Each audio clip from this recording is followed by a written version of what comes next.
कि भर दे ही सोना के सेठ चाहिए।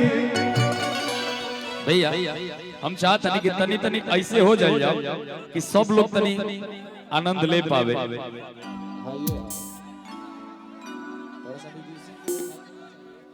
बड़ा ही प्यार आशीर्वाद दे रहल बने कि भर दे ही सोनामा के सेठ चाहिए।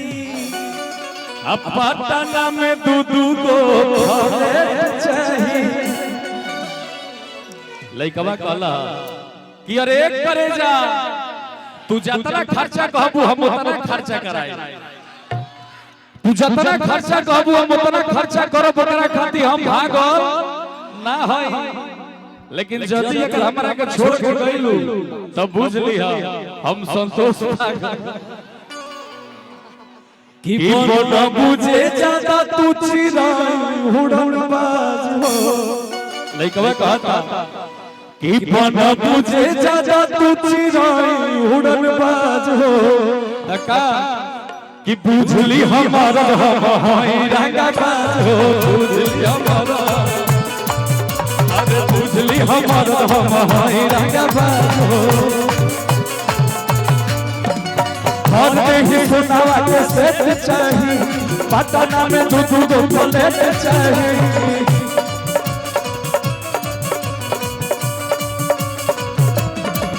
अरे भर दे ही सोनावा के सेठ चाहिए। पटना में दू को और हम चाहेंगे कि सौरभ जी आपके बड़े भैया का शादी है तो थोड़ा सा डांस करना पड़ेगा। और देखिए आप स्पेशली करेंगे क्योंकि ये हक बनता है आपको। डांस तो करना ही चाहिए क्योंकि बहुत ही खुशी का माहौल है और ये मौका बार बार नहीं आता। बिल्कुल आप बीच में आ जाइए प्लीज। कि बन बुझे जाता तू चिराई उड़न बाज हो। कि बन बुझे जाता तू चिराई उड़न बाज हो। सौरभ जी खाली हाला करके आज झूमिया लोग जब बुझली हमारा हाय रंगा बाज हो। अरे बुझली हमारा हाय रंगा बाज हो। बन बुझे ज्यादा तू चिराई उड़न बाज हो। बन बुझे ज्यादा तू चिराई उड़न बाज। बुझली हमारा हाय रंगा बाज हो। बुझली हमारा हाय रंगा बाज हो।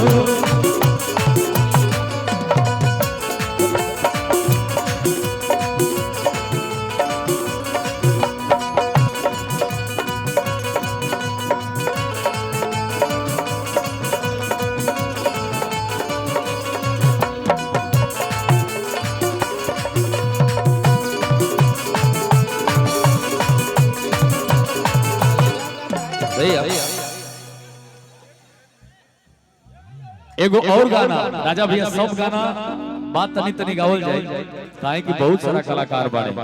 कलाकार के लाइन लागल बा सौरभ जी के घरे ना मतलब सौरभ जी के बुलावे पर।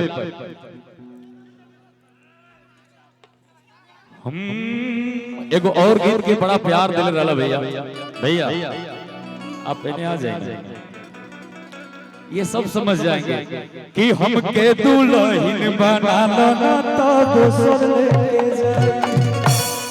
झूठ होई जिंदगी के हो जाई साजा। मिली न कबो कुमार वाला मजा।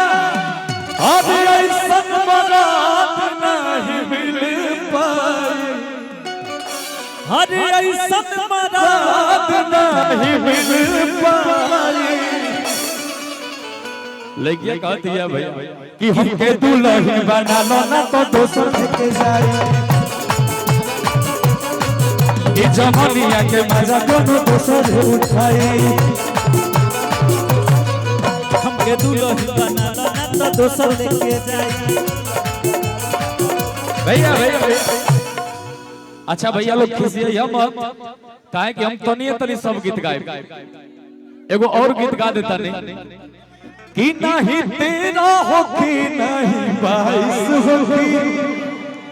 जवन कहबो पूरा फरमाइश होगी तले को कहला कि नहीं फॉर्च्यूनर नहीं चाहिए राजदूत कि नहीं फॉर्च्यूनर नहीं चाहिए राजदूत हो ससुर से भाव रे कि नहीं फॉर्च्यूनर नहीं चाहिए राजदूत हो ससुर से कि ससुर जी से कह पलती है मजबूत हो ससुर जी से कह हो ससुर जी से कह पलती है मजबूत हो ससुर जी से कह नहीं 13 होगी नहीं 22 होगी